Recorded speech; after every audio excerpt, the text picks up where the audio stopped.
Welcome to the InfoWars Nightly News, the most hard-hitting show on television today. I'm your host, Rob Doon. Today's date is Monday, August 20th, 2012, and here's a look at what we have coming up tonight. Tonight, DHS documents show that Big Sis is spying on InfoWars. Federal agency tracked InfoWars stories and user comments. Then, according to the newly released documents by the John F. Kennedy Library, a U.S. senator suggested a false flag attack to Kennedy 2 years prior to Operation Northwoods. Plus, the FBI ramps up its propaganda campaign by declaring extremists who oppose the government are a domestic terror threat and a danger to law enforcement. All that plus Joel Gilbert, the director of Dreams from My Real Father, exposes the real Barack Hussein Obama. That's up next, InfoWars Nightly News.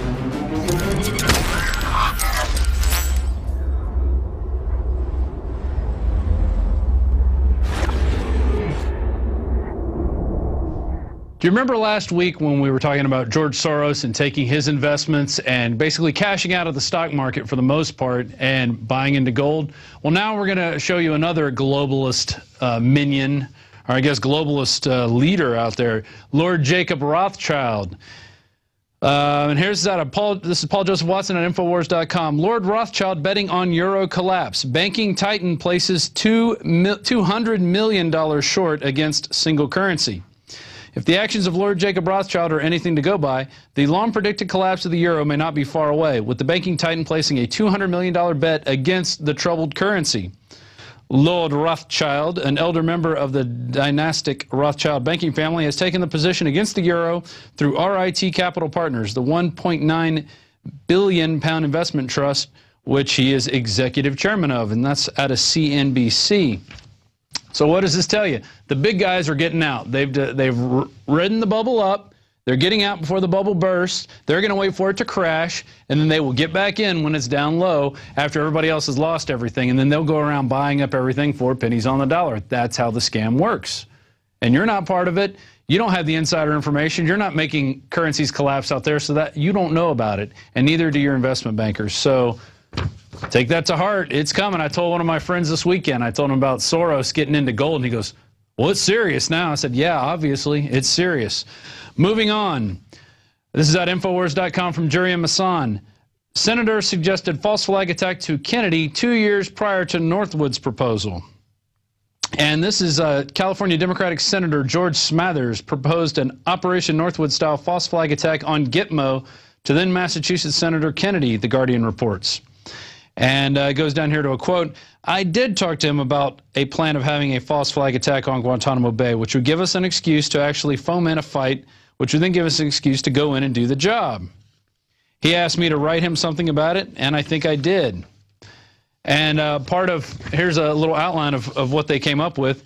Start rumors using clandestine radio, have land-friendly Cubans in uniform over the fence to stage attack on the base, capture Cuban-friendly saboteurs inside the base, start riots near the main base, friendly Cubans, blow up ammunition inside the base to start fires, burn aircraft on the airbase, that's sabotage, lob mortar shells from outside of the base into base, some damage to installations, capture assault teams approaching from the sea or vicinity of Guantanamo City, capture a militia group which storms the base, sabotage ships in the harbor with large fires, or sink ship near the harbor entrance and conduct funerals for mock victims. And this is the playbook we've seen countless areas, and just recently in North Africa, showing some of those fake funerals where the guy starts laughing after he's supposedly being buried. And what does this tell you? It tells you that false flag attack is part of the modus operandi of the United States government, and it's on all branches. It just happens to be there's certain peoples who conduct into it, and those rogue groups are out there, and they do things like this. It's not out of the ordinary. In fact, it is par for the course. So remember that next time there's another stage shooting. Moving on to another stage event, which I railed upon last week, and I'm going to continue railing on it until the Mail Online stops posting that picture. Exclusive out of the Mail Online. Obama canceled mission to kill bin Laden 3 times after getting cold feet until Hillary stepped in, claims explosive new book. And the new book is titled Leading from Behind.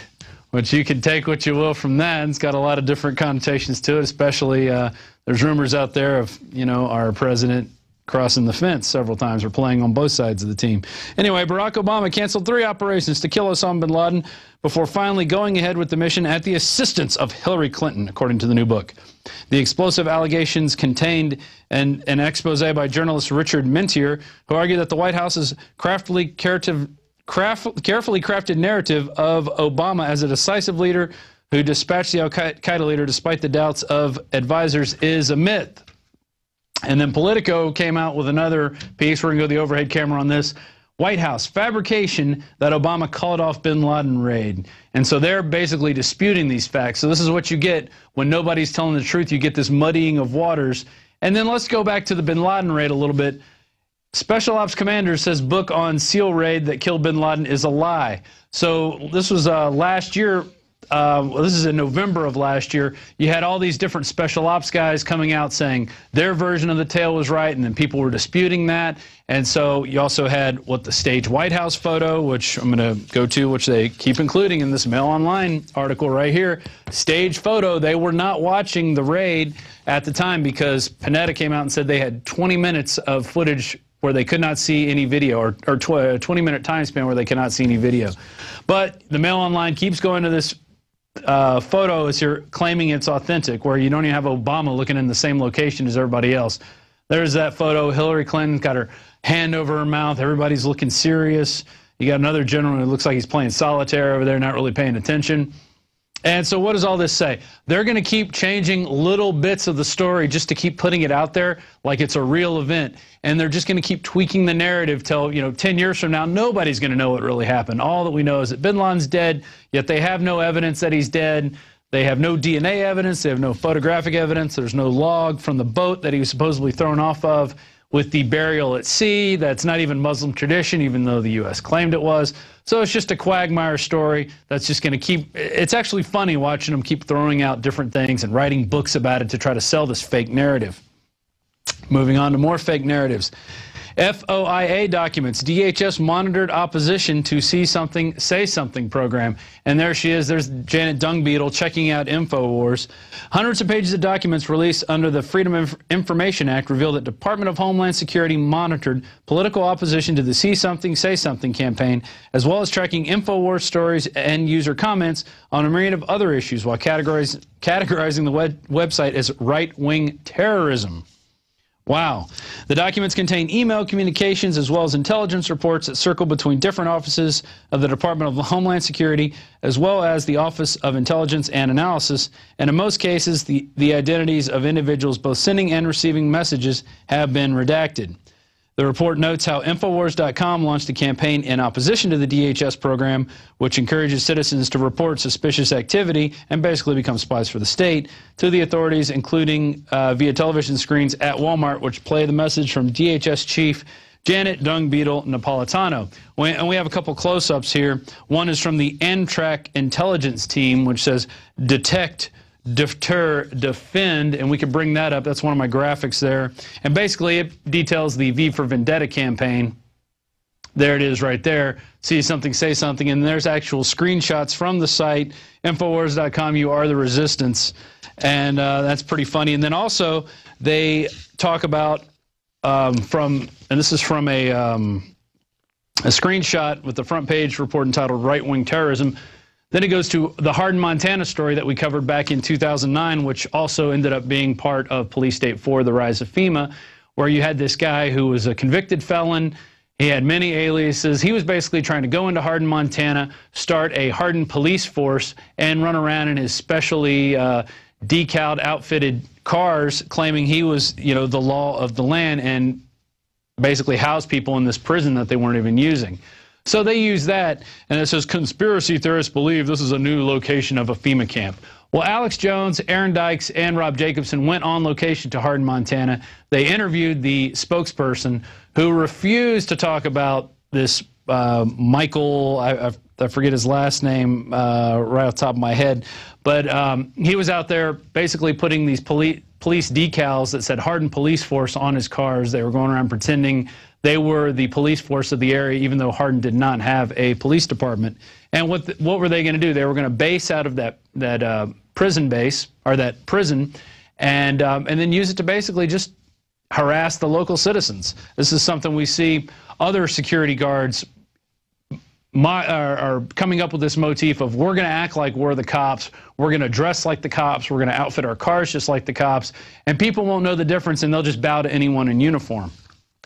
So there's that story, and you can check it out. It's from Paul Joseph Watson. The title, FOIA documents, DHS monitored opposition to See Something, Say Something program.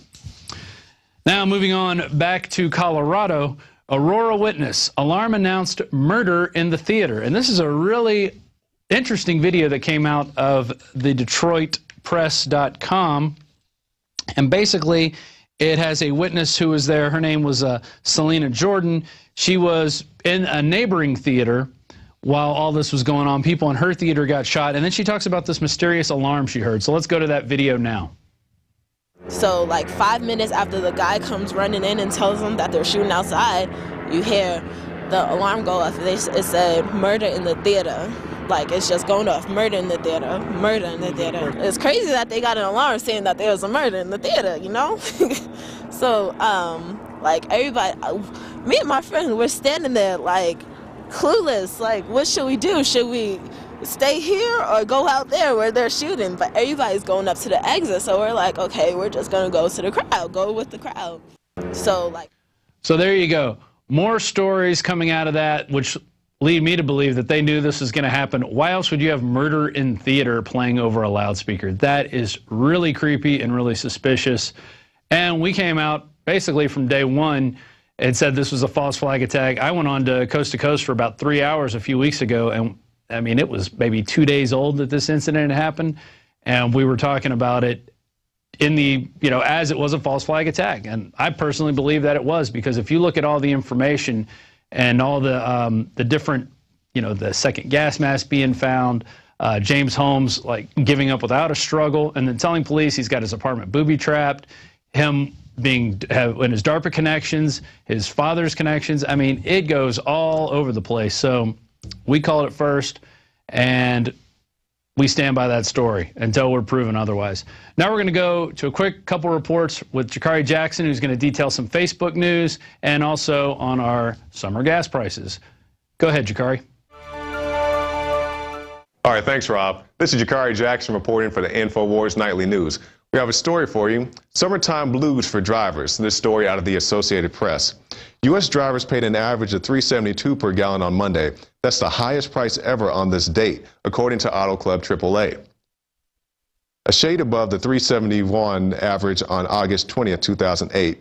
So we see that in the past 4 years, with all the energy czars and energy plans and green energy and this and that, we've only managed to drop gas prices by 1 cent, and it's not even a full cent. Moving on here. A few drivers are catching a break, though. In states such as Montana, Wyoming, Utah, and Idaho, gas prices do seem to be a little bit lower, which is a good deal. But crude oil has risen above $95 a barrel from a low of $78 in late June. In the U.S., there were problems with refineries and pipelines. A major problem with the pipeline being that Obama did not want them. We know the deal with the Keystone Pipeline. Obama came to Oklahoma and commissioned, or, you know, allowed us to have the pipeline that goes from Cushing to Oklahoma to the Gulf, which, you know, is construction down there, the southern leg of it. But the, you know, northern parts above Oklahoma are largely uncommissioned or inactive. So just be aware of that. And also there's a Gallup poll. We'll take a look at that. Americans favor the Keystone Pipeline. We see that 57% of Americans actually favor the pipeline. And we even look at Democrats, Obama's own party, we see 44%